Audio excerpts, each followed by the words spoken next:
자, 이제 예배 시작합니다. 오늘은 2023년 4월 9일입니다. 오늘은 기쁜 날이죠. 부활절입니다. 그래서 해피 이스터 하고 서로 인사하죠. 인사 좀 할까요? 해피 이스터.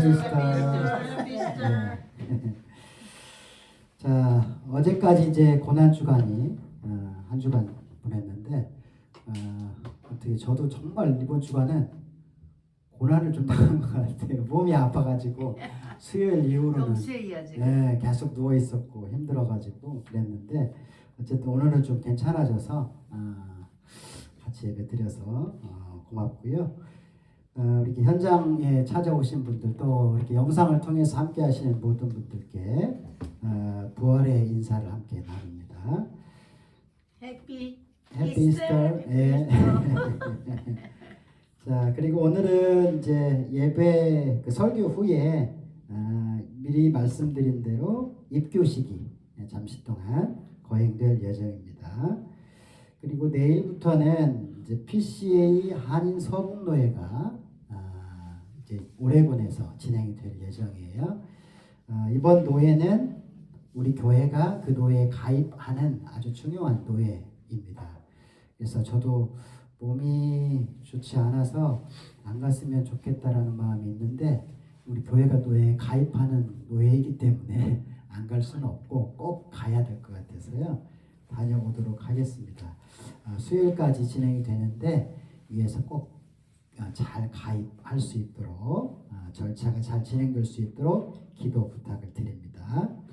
그래서 이번 수요 기도 모임은 그 노예가 끝나고 제가 오면 6시, 7시냐 공항 도착할 것 같아요. 그래서 이번 주에는 한 주 수요일 날에 쉬는 걸로 그렇게 하겠습니다. 대신 다음 주 주일 날에는 여러분이 기다리시는 성경 퀴즈 대회가 예배 후에 점심 먹고 있을 예정입니다. 한 주 동안 잘 정리하시고 함께 참여하시면 고맙겠습니다. 또 예배 처소 찾는 일을 위해서도 함께 기도해 주시고 또 여러 몸이 편찮으신 분들 오늘 우리 최 집사님도 못 오셨는데 우리 몸이 다 회복할 수 있도록 건강할 수 있도록 함께 중보하고 기도해 주시기 바랍니다. 선교지를 위해서도 기도하는 거 잊지 마시고요. 힘써 주시기 바랍니다. 자, 오늘 드린 예물을 위해서 함께 기도하면서 오늘 부활주일 예배를 드리겠습니다. 하나님 아버지 감사하고 감사합니다. 오늘은 부활절입니다. 예수님께서 우리를 대신해서 저 십자가 고통을 당하시고 죽으신 지 사흘 만에 마귀가 가진 사망 권세를 이기시고 다시금 부활하심으로써 승리하신 날입니다. 이 승리의 기쁨과 감격이 오늘 예배를 통하여서 우리의 마음속에 또 이 온 우리에 충만히 퍼질 수 있도록 주여 역사하여 주옵소서. 오늘도 그렇게 우리의 허락하신 놀라운 은혜와 사랑에 감사한 마음으로 예물을 드린 손길이 있습니다. 이 예물을 기뻐 받으시고 하나님께서 약속하신 놀라운 영육간의 풍성한 축복과 건강을 각 가정 속에 심령 속에 충만히 허락하여 주옵소서. 오늘 예배를 기뻐 받으실 줄 믿사옵고 예수님의 이름으로 축복하며 기도하옵나이다. 아멘. 자, 우리 함께 찬양하겠습니다. 찬송가 부활 찬송인데요. 161장 할렐루야 우리 예수 힘차게 찬양하겠습니다.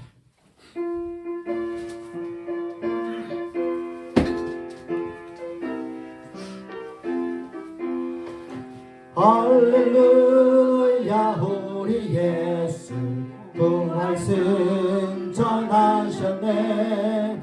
세상 사람 찬양하니 천사와 다 파도다. 구주 예수 부활하사 사망 권세 이겼네. 구주 예수 부활하사 사망 권세 이겼네.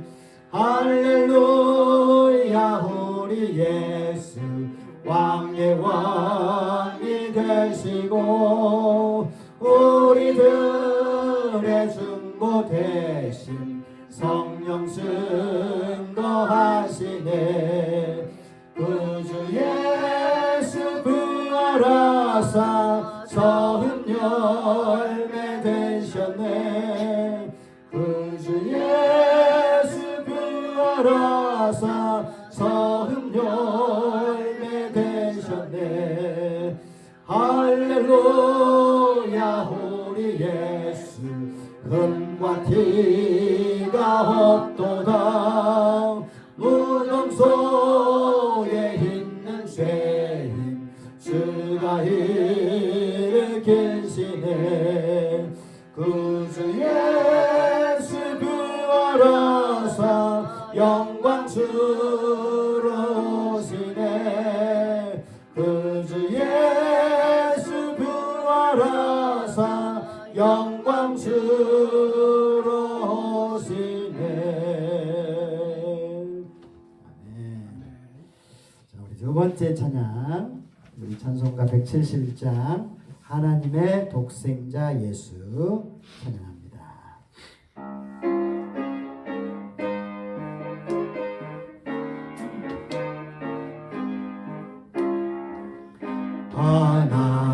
하나님의 독생자 예수 날 위하여 오시었네. 내 모든 죄 사하시려고 십자가 지셨으나 다시 사셨네. 2절 주 안에서 거듭나무리 기뻐하며 찬양하리. 가슴속에 넘치는 확신 우리의 가는 길에 소망 넘치네. 3절 선한 싸움 다 마친 후에 우리 주님 되오리라. 사망 권세 다 물리치고 주님이 다스리니 영광 넘치네. 살아계신 주 나의 잠든 소망 두려움이 사라지네. 사랑의 주는 갈길 인도하니 내 모든 삶의 기쁨 늘 주만. 살아계신 주 후렴 다시 합니다. 살아계신 주 나의 잠든 소망 두려움이 사라지네. 사랑의 주내 갈길 인도하니 내 모든 삶의 기쁨 늘 충만하네.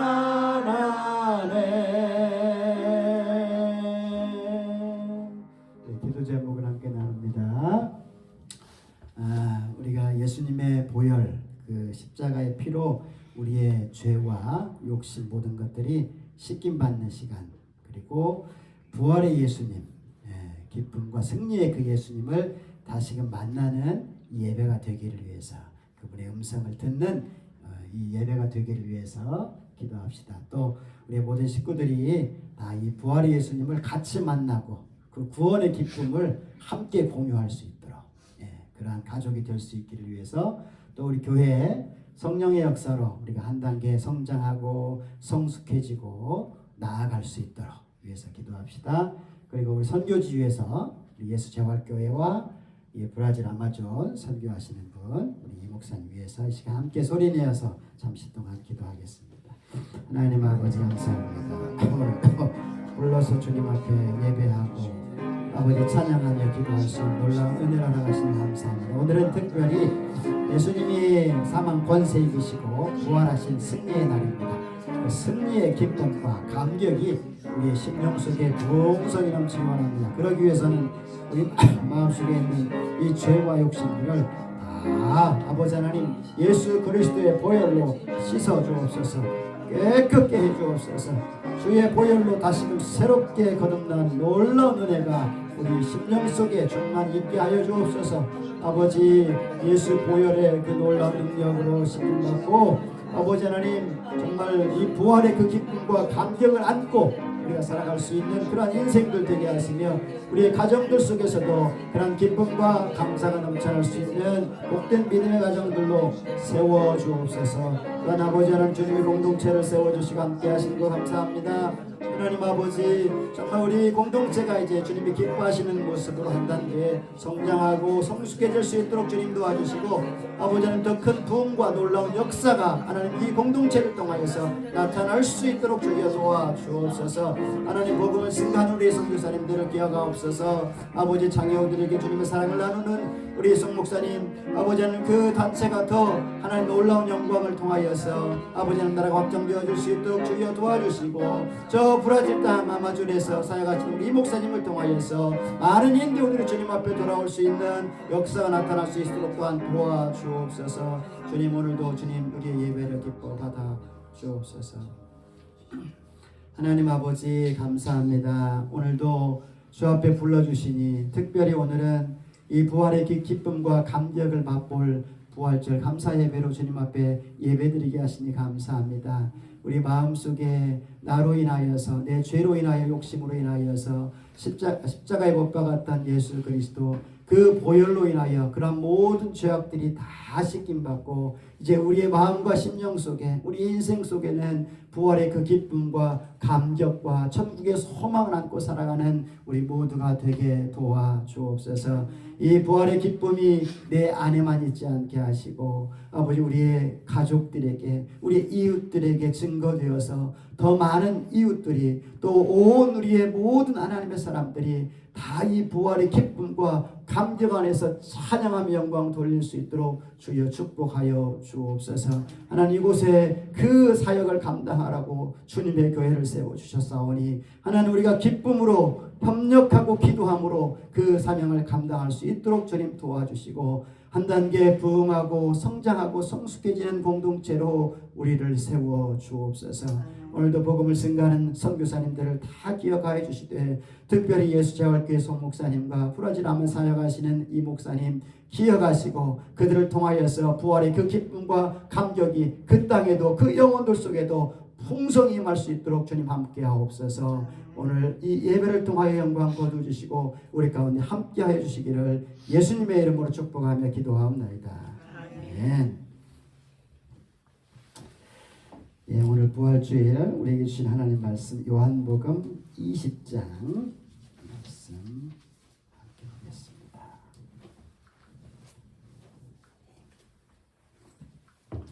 요한복음 20장 본문은 1절부터 다 31절까지 읽으면 좋겠는데요. 너무 많으니까 부분만 좀 읽습니다. 24절에서 29절까지 24절에서 29절까지 화면에 있는 말씀을요 보시면서 함께 읽도록 하겠습니다. 요한복음 20장 24절에서 29절 말씀을 같이 읽습니다. 시작. 12 제자 중에 하나로서 디두모라 불리는 도마는 예수께서 오셨을 때에 함께 있지 아니한지라. 다른 제자들이 그에게 이르되 우리가 주를 보았노라 하니 도마가 이르되 내가 그의 손에 못자국을 보며 내 손가락을 그 못자국에 넣으며 내 손을 그 옆구리에 넣어보지 않고는 믿지 아니하겠노라 하니라. 여드레를 지나서 제자들이 다시 집 안에 있을 때에 도마도 함께 있고 문들이 닫혔는데 예수께서 오사 가운데에 서서 이르시되 너희에게 평강이 있을지어다 하시고 도마에게 이르시되 내 손가락을 이리 내밀어 내 손을 보고 내 손을 내밀어 내 옆구리에 넣어보라. 그리하여 믿음 없는 자가 되지 말고 믿는 자가 되라. 도마가 대답하여 이르되 나의 주님이시요 나의 하나님이시니이다. 예수께서 이르시되 너는 나를 본고로 믿느냐? 보지 못하고 믿는 자들은 복되도라 하시니라. 아멘. 자, 오늘은 부활주일로서 또 요한복음 32번째 그런 말씀입니다. 믿는 자가 되라. 믿는 자가 되라. 오늘은 기독교 최고의 날입니다. 바로 예수님께서 부활하신 부활절입니다. 예수님이 마귀의 권세를 이기시고 승리하신 날입니다. 마귀와의 전쟁 속에서 최후의 결전에서 지실 것처럼 보이지만 결국은 역전해서 뒤집어서 완벽하게 승리하신 승리의 날입니다. 여러분은 2000년 전에 예수님께서 이렇게 죽으셨다가 다시 부활한 사실을 확실히 믿으십니까? 예. 참 믿는다는 건 대단한 믿음을 여러분은 가지신 것입니다. 사실 2000년 전에 예수님과 함께 있었던 그 제자들도 처음에는 예수님이 이렇게 부활하셨다는 것을 믿지 못하였습니다. 그래서 예수님이 아직도 무덤에 묻혀 계신다 생각하고 그날 새벽에 무덤을 찾아갔고 또 겁나서 밖에 출입하지 못하였고 또 보지 않고는 내가 믿지 않겠다라고 의심 가득한 그러한 모습을 제자들이 보여주고 있습니다. 그런데 이 요한복음 20장을 보면 놀랍게도 그렇게 슬퍼하고 그렇게 두려워하고 그렇게 의심 많던 이 제자들이 부활하신 예수님을 만나고 놀랍게 변화되어진다라는 스토리가 오늘 요한복음 20장의 내용입니다. 이 요한복음을 기록한 사람이 사도 요한이죠. 이 요한이 왜 이렇게 예수님의 죽으심과 부활의 사건을 자세하게 기록해 놓았는가? 그 이유를 오늘 요한복음을 읽지는 않았는데 20장 31절에 이렇게 기록하고 있습니다.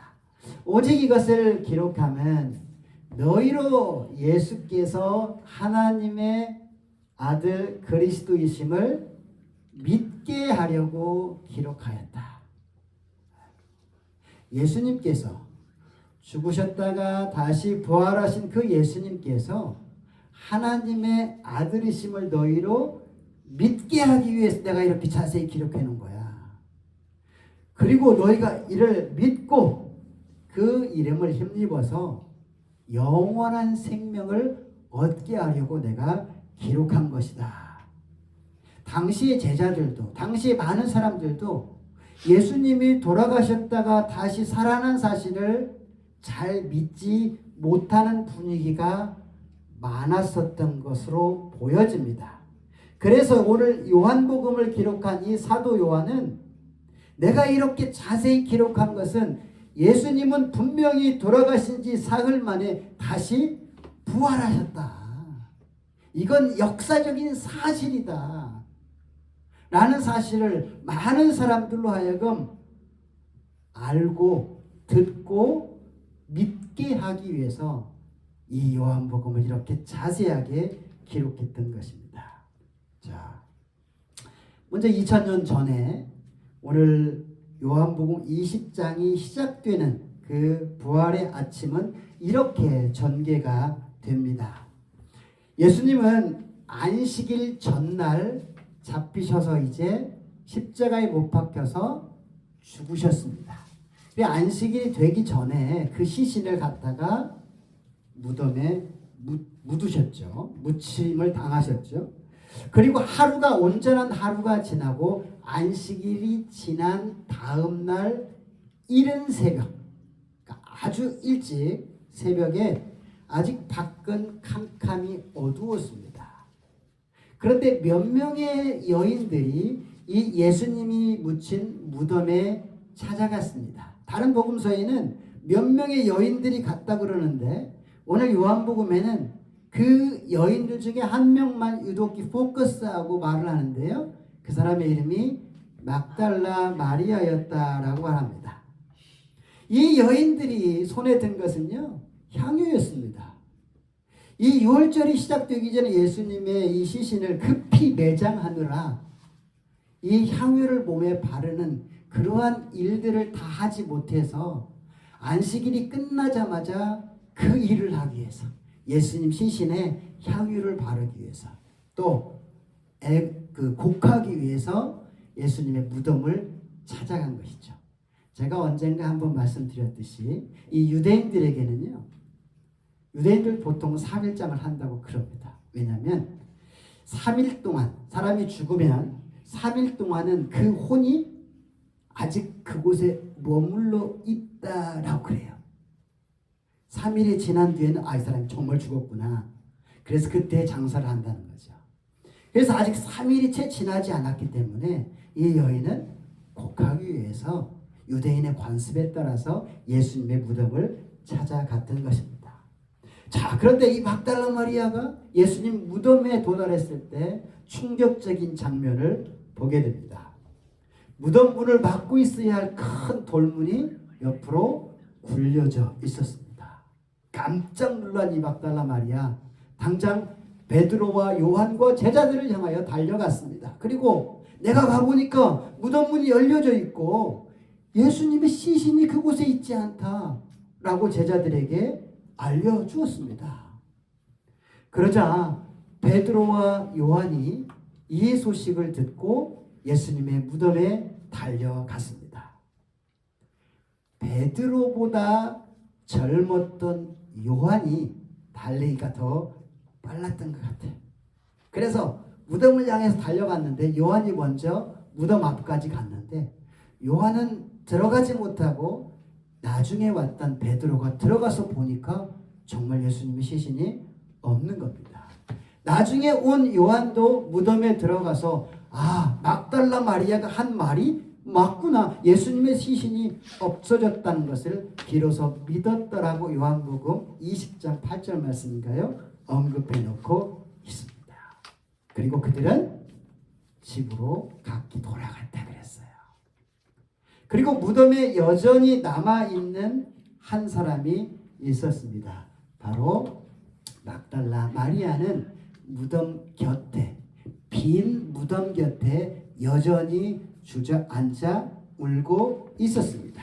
그 본문이 요한복음 20장 11절에서 18절까지의 내용입니다.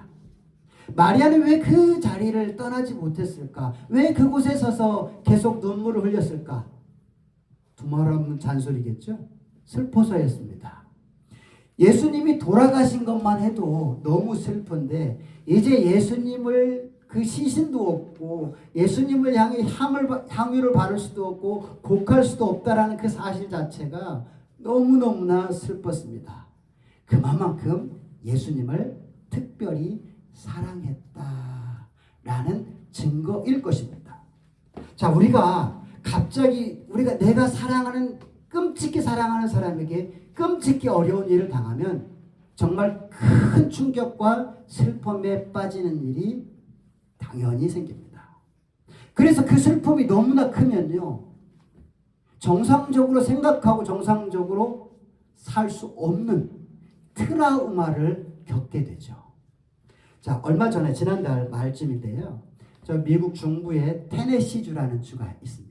거기에 한 초등학교에서 총기 사고가 났죠. 그 학교를 졸업한 트랜스젠더였죠. 학생이 총을 들고 그 학교에 들어갔어요. 사진을 좀 갖고 왔는데 들어가가지고 그냥 이렇게 총기를 난사를 했습니다.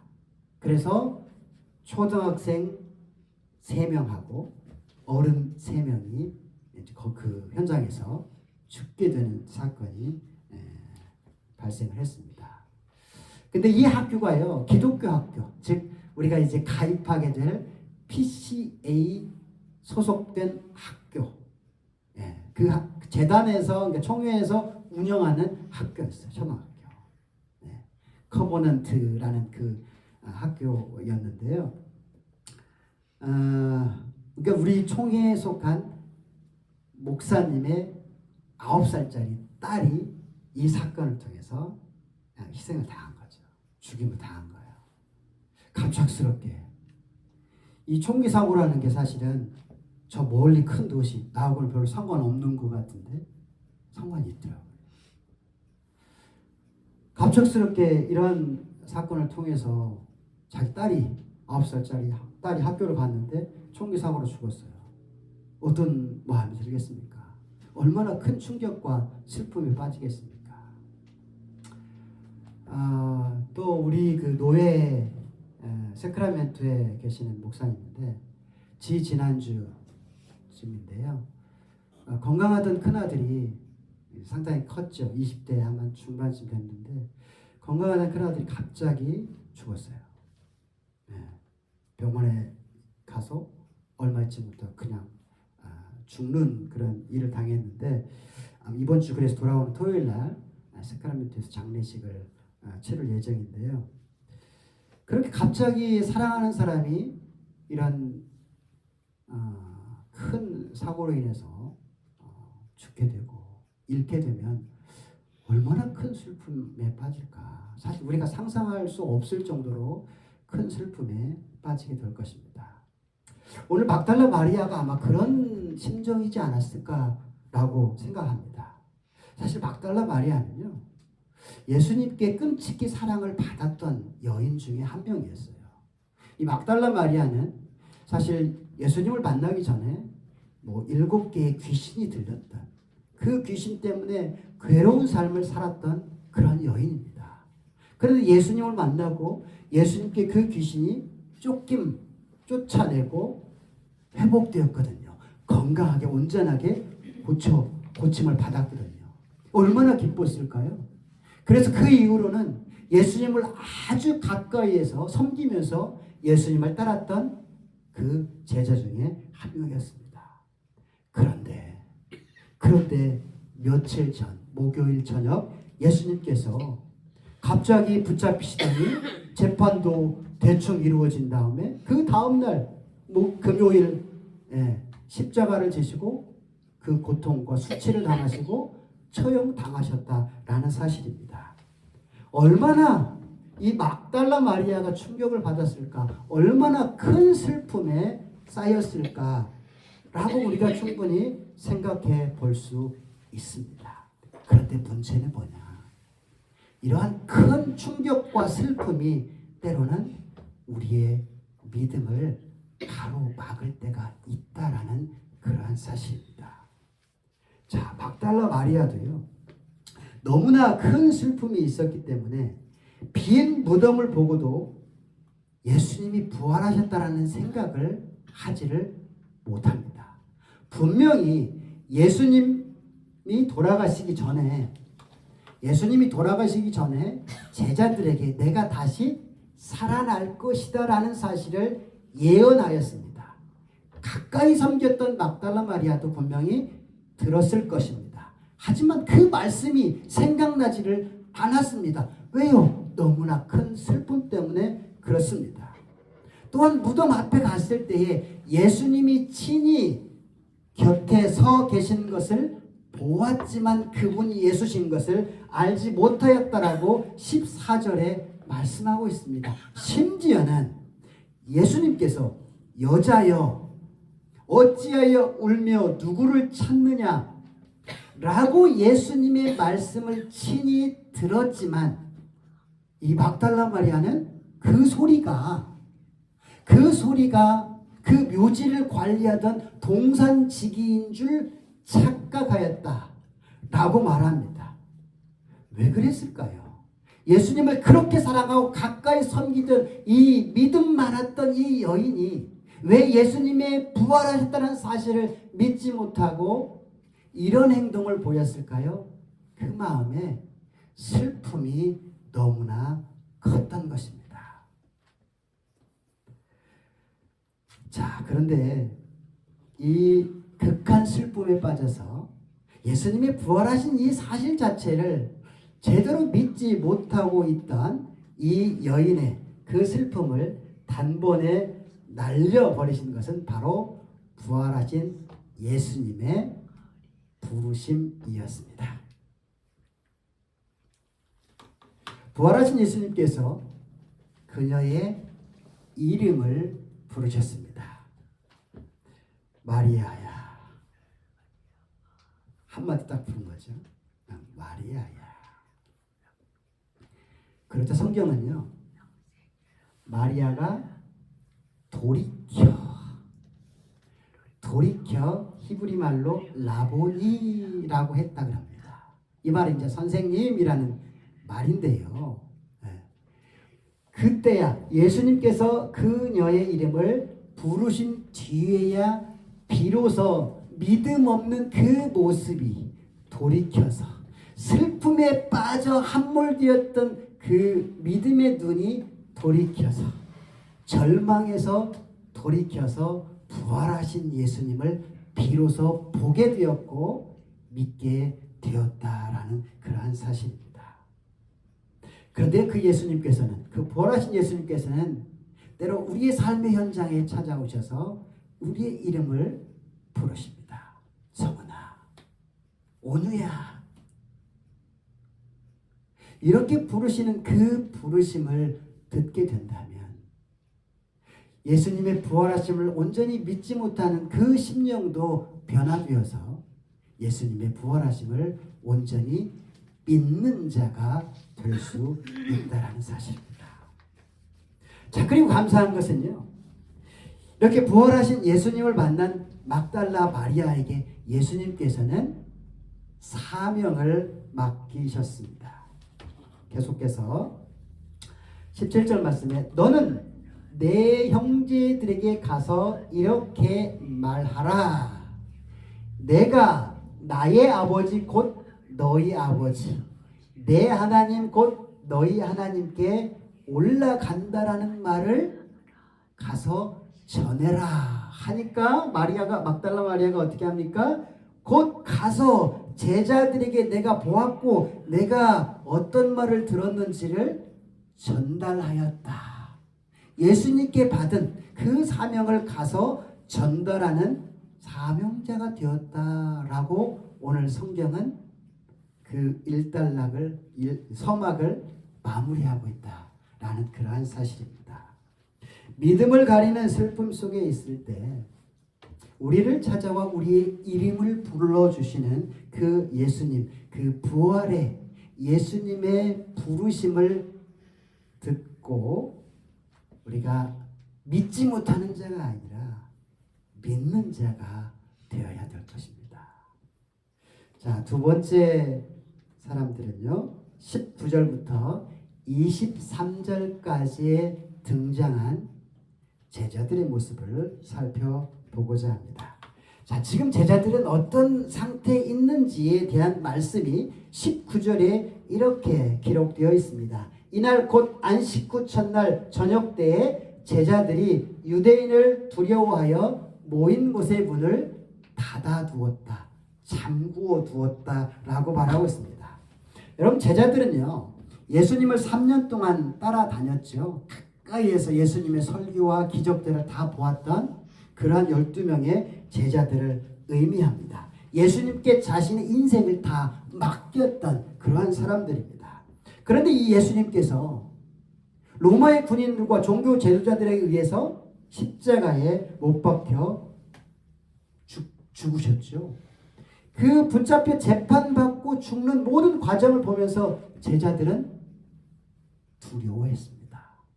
자기들도 잡히면 예수님처럼 죽게 될 것을 알기 때문에 그들 마음속에 들었던 마음은 두려움이었어요. 우리도 잘못하면 우리 스승 예수처럼 죽겠구나. 그 두려움 때문에 베드로는 나 예수 모르오.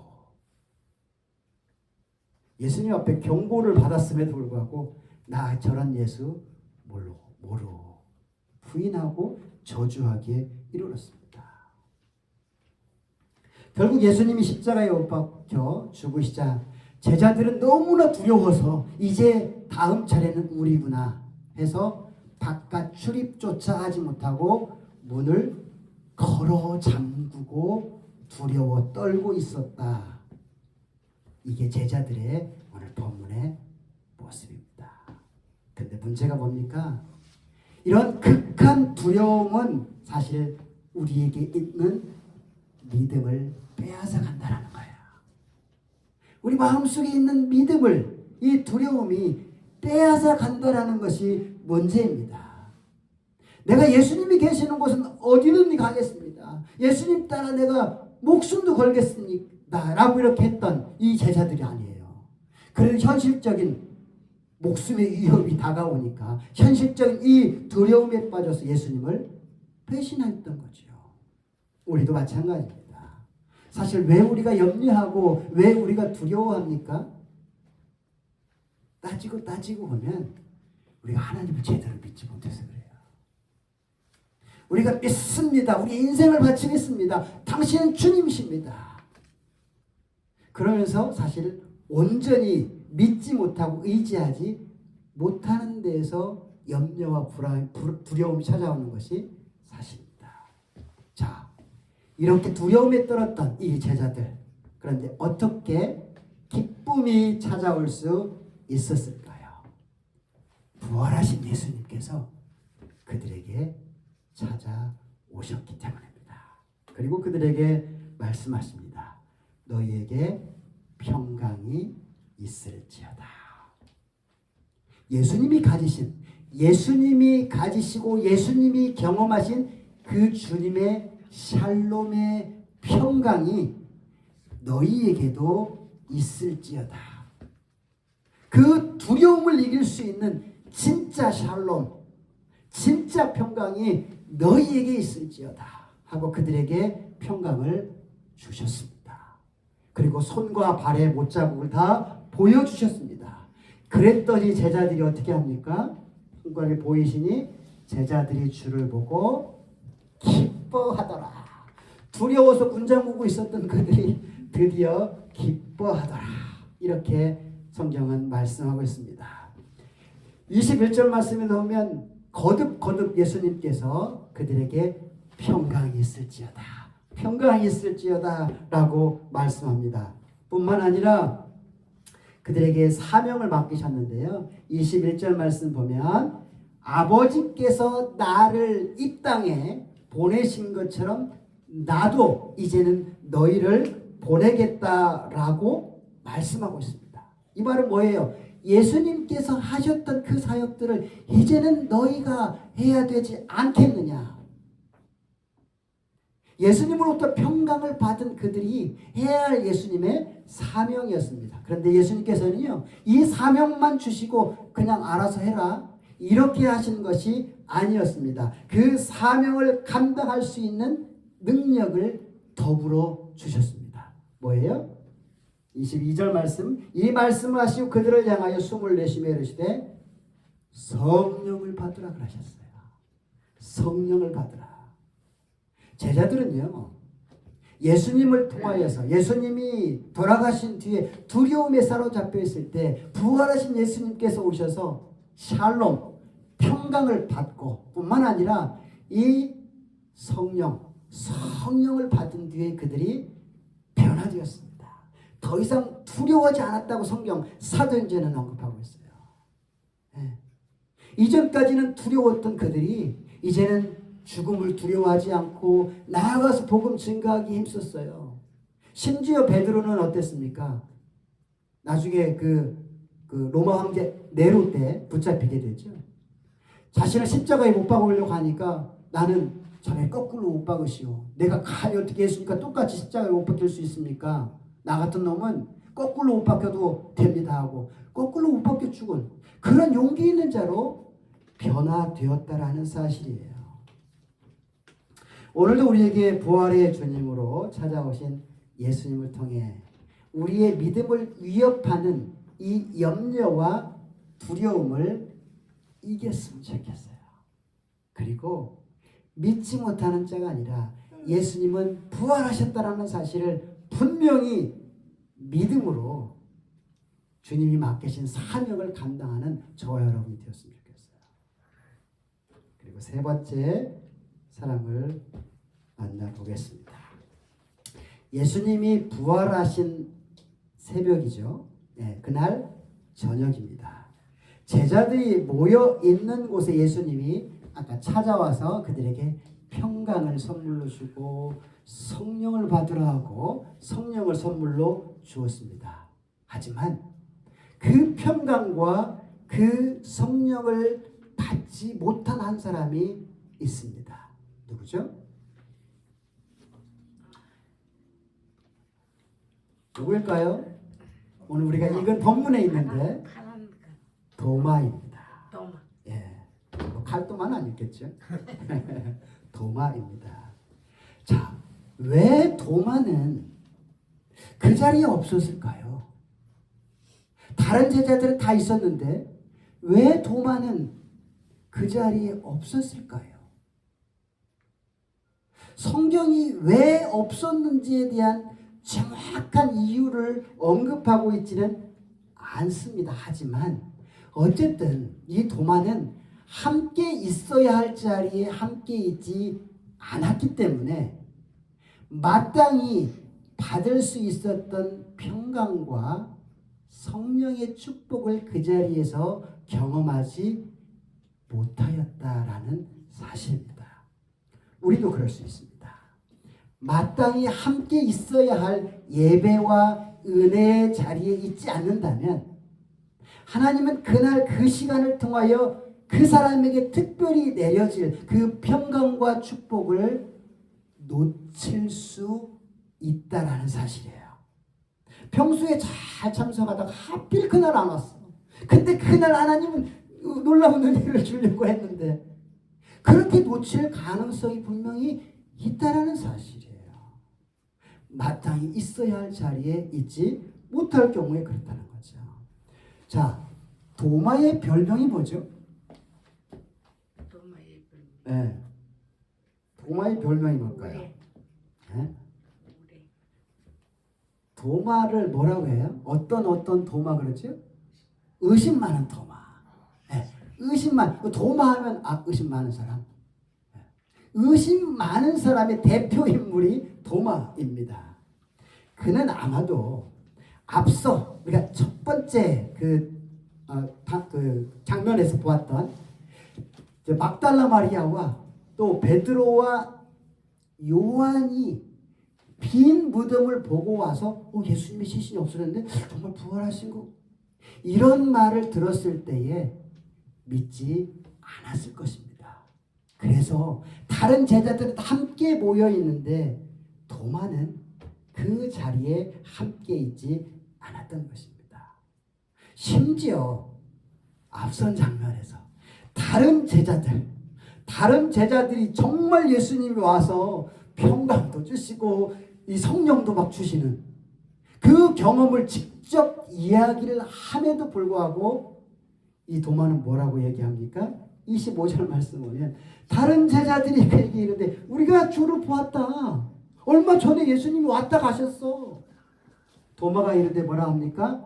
내가 그의 손에 못자국을 보고 손가락을 넣어보고 직접 만져보지 않고는 내가 믿지 않겠다. 믿지 아니하겠다.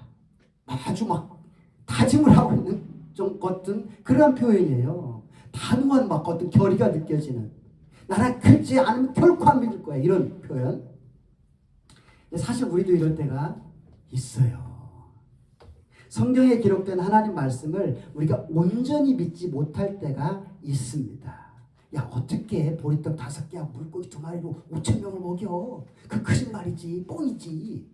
그래서 살짝 뭔가 더 치운 그런 얘기야. 예수님이 위대하게 보이기 위해서 살짝 꾸며낸 얘기지. 그러면서 나는 이해가 되지 않는다. 나는 도저히 믿지 못하겠다. 나를 이해시키면 내가 믿겠다. 그런 생각과 말을 하는 사람들이 꽤 많이 있습니다. 이렇듯 우리의 믿음을 가리는 것이 뭡니까? 의심입니다. 의심. 믿지 못하는 것. 의심. 근데 이 의심이라는 게요, 한 번 쌓이기 시작하면 계속 의심하게 되는 것입니다. 의초증, 의부증 이런 것도 마찬가지 아니겠어요? 결국 의심의 함정에 빠지게 되는 거예요. 그래서 아무리 강력하게 진실이고 팩트여도 믿지를 못하는 것이죠. 자, 그런데 이 도마가 가진 의심을 깨트리기 위해서 예수님이 다시 그 자리에 찾아오셨습니다. 그게 26절 말씀입니다. 26절 안 나오네요. 여드레를 지나서 제자들이 다시 집안에 있을 때에 도마도 이제는 함께 있었고 문은 닫혔는데 예수께서 오사 그 가운데 서서 그들에게 평강이 있을지어다 그렇게 말씀을 하시고 27절에 그랬어요. 도마에게 이르시되 내 손가락을 내어서 이리 내밀어서 한번 넣어봐라. 만져봐라. 확인해봐라. 너 그렇게 하면 믿겠다고 했지? 한번 확인해봐. 그러고 믿음 없는 자가 되지 말고 믿는 자가 되라. 오늘 설교의 제목이죠. 믿음 없는 자가 되지 말고 믿는 자가 되라. 아마 만졌는지 그냥 보기만 했는지는 모르겠어요. 어쨌든 도마는 이 예수님의 찾아오심과 확인해 주심을 통해서 예수님을 비로소 이렇게 고백합니다. 28절 말씀 보면 도마가 대답하여 이르되 나의 주님이시오 나의 하나님이십니다. 정말 베드로가 한 고백 못지않게 너무나 멋진 고백. 우리가 예수 그리스도를 향해서 해야 할 멋진 고백을 이 도마가 비로소 하고 있다는 겁니다. 도마는요 이렇게 변화되어서 결국 어떻게까지 갑니까? 저기 인도해까지 갑니다. 인도해까지 선교사로 가요. 가장 멀리 선교사로 간 사람 중에 하나가 이 도마예요. 멀리까지 선교사로 가서 인도에서 겐지스강 거기에서 복음을 증거하다가 결국 순교를 당하게 됩니다. 자, 이렇게 고백하자 예수님께서 오늘 본문에 이렇게 말씀하십니다. 29절에 예수께서 이르시되 너는 나를 본고로 믿느냐? 보지 못하고 믿는 자들이 더 복되도다 라고 말씀합니다. 우리 29절 말씀 같이 한번 읽어볼까요? 시작. 예수께서 이르시되 너는 나를 본고로 믿느냐? 보지 못하고 믿는 자들은 복되다 하시니라. 자, 우리 예수님의 부활을 직접 눈으로 보지 못하였지요. 못하였음에도 불구하고 아까 우리 여러분이 믿는다 고백하였습니다. 그러면 복되다 그랬어요.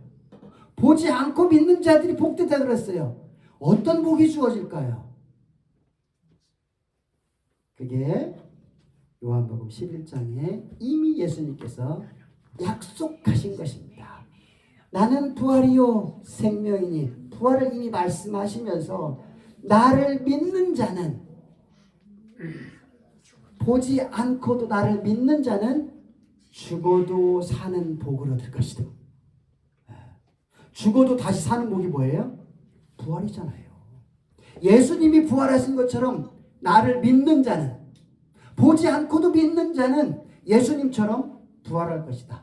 예수 부활이 내 부활이 될 것이다. 그런 복을 받는다는 거예요. 그게 약속이에요. 무릇 살아서 나를 믿는 자는 영원히 죽지 아니하리라. 영생의 복을 받게 될 것이다. 우리 모두가요.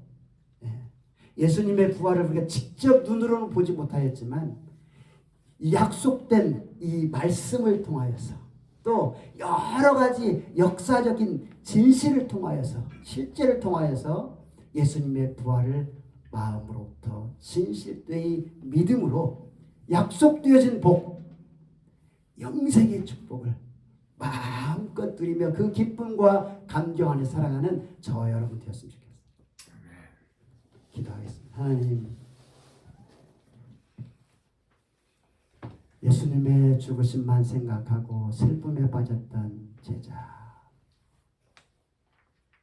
예수님처럼 죽을까봐 두려움에 빠졌던 제자, 내가 직접 보지 않고는 믿지 못하게 했던 의심 많은 제자, 하지만 부활하신 예수님 그들을 사랑하셔서 그들의 삶의 현장에 찾아오시고 직접 보여주시며 믿는 자들이더라. 도마에게는 보고 믿는 자들이 아니라 보지 않고 믿는 자들이 더 복되다라고 말씀해 주셨습니다. 우리가 직접 예수님의 부활하신 모습을 우리의 눈으로 목도할 수는 없을지라도 성경에 기록된 이 진리의 말씀, 이 역사적인 교회의 사실들을 통하여서 우리의 마음 깊이 믿게 하시고 이 부활이 나의 부활이 될 때까지 그 기쁨과 감격 안에 살아갈 수 있는 우리 모두가 되게 도와주옵소서. 또 이 부활을 경험한 자들 나아가서 증거하는 삶을 살았듯이 우리도 그러한 삶을 살 수 있는 멋진 주님의 제자들 다 되기를 예수님의 이름으로 축복하며 기도하옵나이다. 아멘. 자, 오늘은 우리 입교식을 할 예정인데요. 우리 마지막 그 주님께 영광 165장 1절 찬송하면서 제가 옷 좀 그 가운을 좀 입고 오도록 하겠습니다. 165장 1절.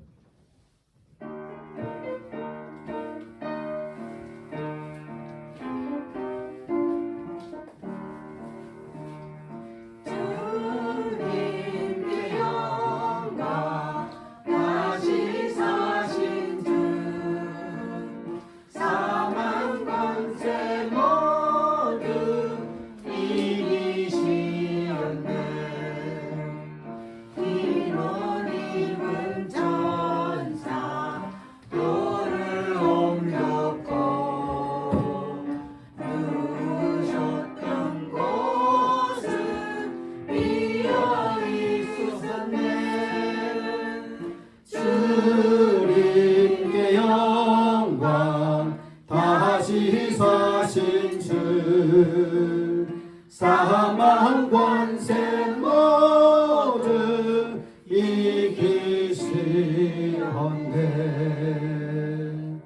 자, 오늘 입교식을 할 텐데요. 입교라는 건 뭐냐면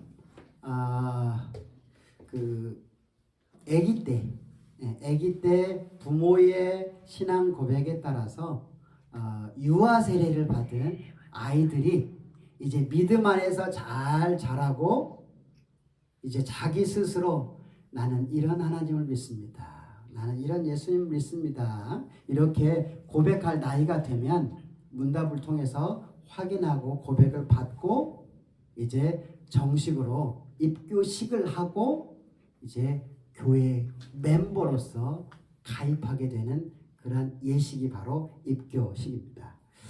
우리 온유는 2010년 9년도에 태어나서요. 10년 그 다음에 4월 4일 모데스도 교회에서 이제 제가 있을 때 저에게 유아 세례를 받았죠. 그날이 또 부활절이었어요.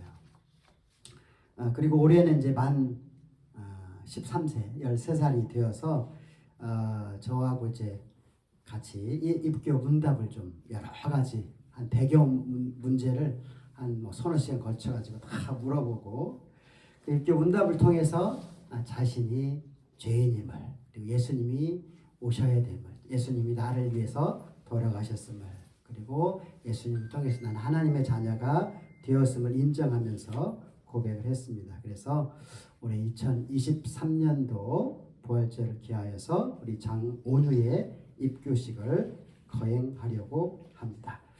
우리 이제 앞에 나와서 여기 이쪽에 쓰시랄까요?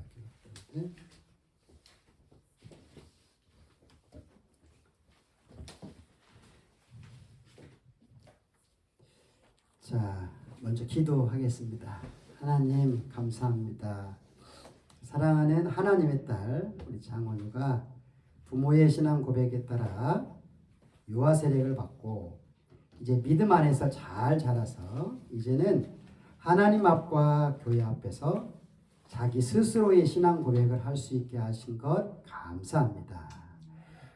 예수님께서 이 땅에서 세례를 받으실 때 하늘이 열리고 하나님의 영광과 성령의 강림이 그 자리에 충만하였듯이 이 시간 이 입교식을 위해 사랑하는 당신의 딸 장원유 위에도 충만히 임하도록 허락해 주옵소서. 이 시간 고백이 입술의 고백으로 그치지 않고 마음과 영혼의 고백이 되게 하시며 이 믿음의 고백 위에 그의 인생을 세워 주옵소서. 예수님의 이름으로 기도하옵나이다. 아멘. 자, 이제 이 총회 헌법 책이거든요. 헌법 책에 보면 다 나와 있어요. 어떻게 질문하라고. 이 질문에 따라서 제가 질문을 할 텐데 이 단어들이 조금 어려운 단어예요. 사실 한국말로 해도 어려운 단어라 여기 이제 영어로 된 단어까지 다 있거든요. 그래서 미리 다 보게 하고 다 동의를 좀 해서 묻도록 하겠습니다. 자, 오른손을 들고 하나님과 우리 모든 교회 앞에서 이제 신앙 고백을 하는 거예요. 예 하고 큰 소리로 대답을 해주시면 되겠습니다.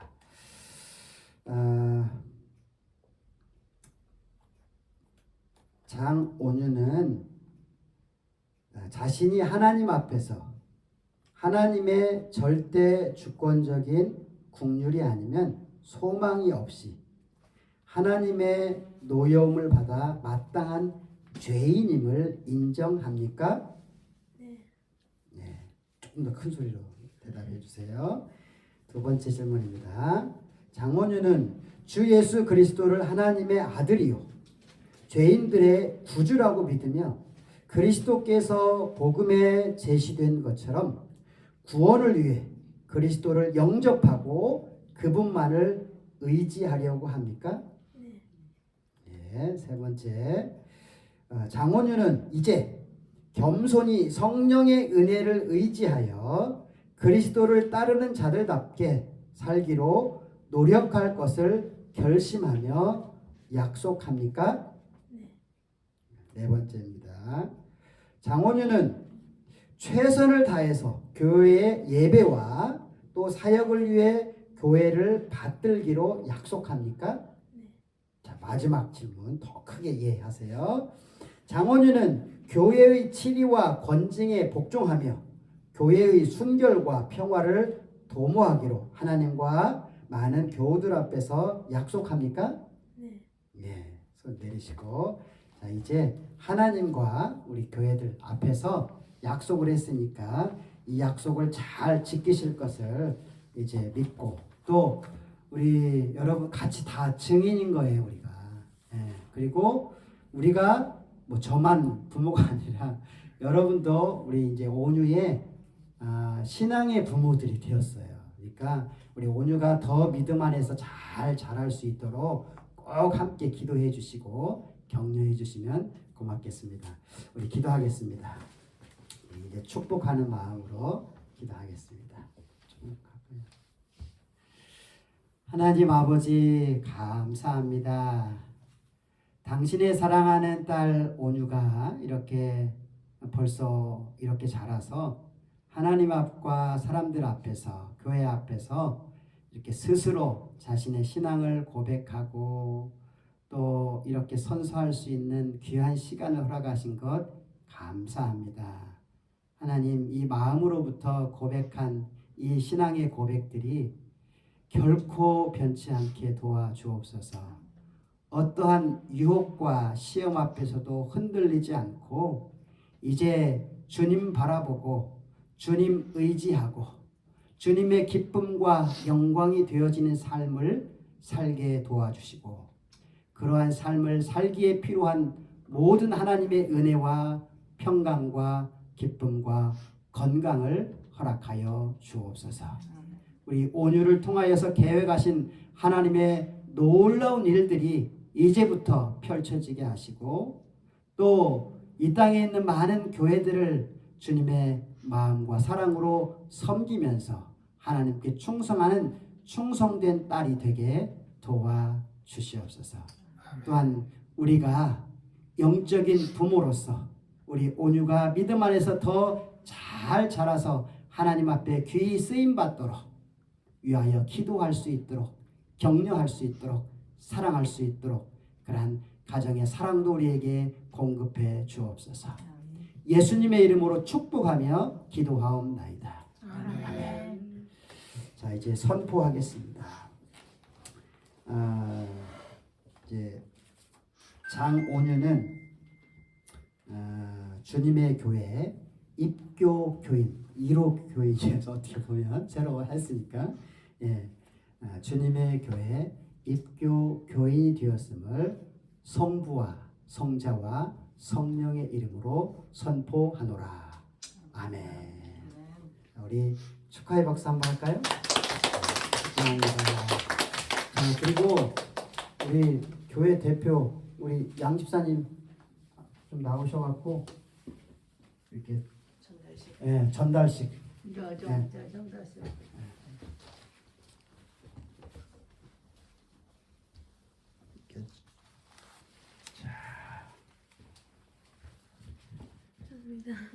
그리고 한번 안아주세요. 그래요. 감사합니다. 자, 이제 들어가요. 그래요. 이게 세례식 입교식이 참 너무나 귀한 예식이에요. 앞으로도 오늘 교인이 없어 좀 섭섭하네요. 오늘 1호가 됐으니까 앞으로 100호가 될 때까지 앞으로 100호 세례교인이 세워질 때까지 우리 열심히 기도하고 충성할 수 있기를 바랍니다. 자, 우리 기도하고 마치겠습니다. 하나님 아버지 감사합니다. 주님의 은혜 속에 우리가 부활절 감사 예배를 드리게 하시고 또 우리 마음속에 있는 슬픔과 염려와 두려움과 의심이 부활하신 예수님이 직접 찾아오심으로 다 사라지고 이제는 어떠한 상황 속에서도 주님 배반하지 아니하고 끝까지 주님 가신 그 길, 비록 십자가의 길일지라도 물러서지 아니하고 뒤돌아서지 아니하고 그 길을 따라 나아가는 우리 모두가 되게 도와주시며 아버지 끝까지 주님 바라보고 살아가는 우리에게 약속하신 그 복들이 우리의 삶과 인생 속에 영혼 속에 풍성히 임하는 복된 부활절 되게 도와주옵소서.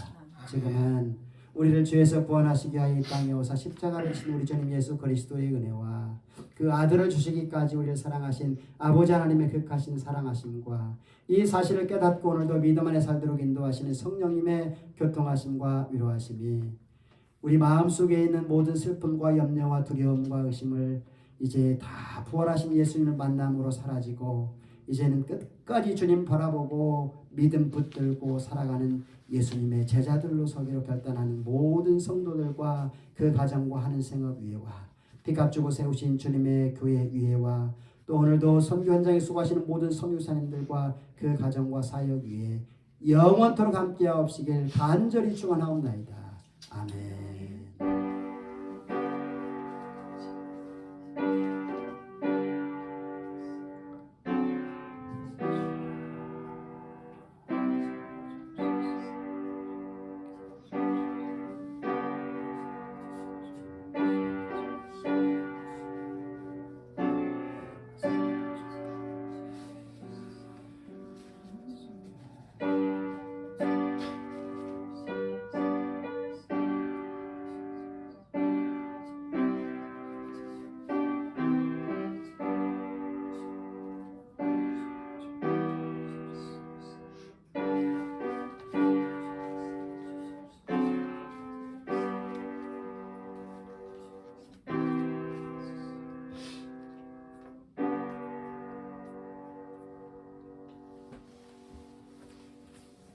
예, 이상으로 부활주일 예배 모두 마칩니다. 이 부활의 기쁨과 평강이 늘 함께 하시길 간절히 바랍니다.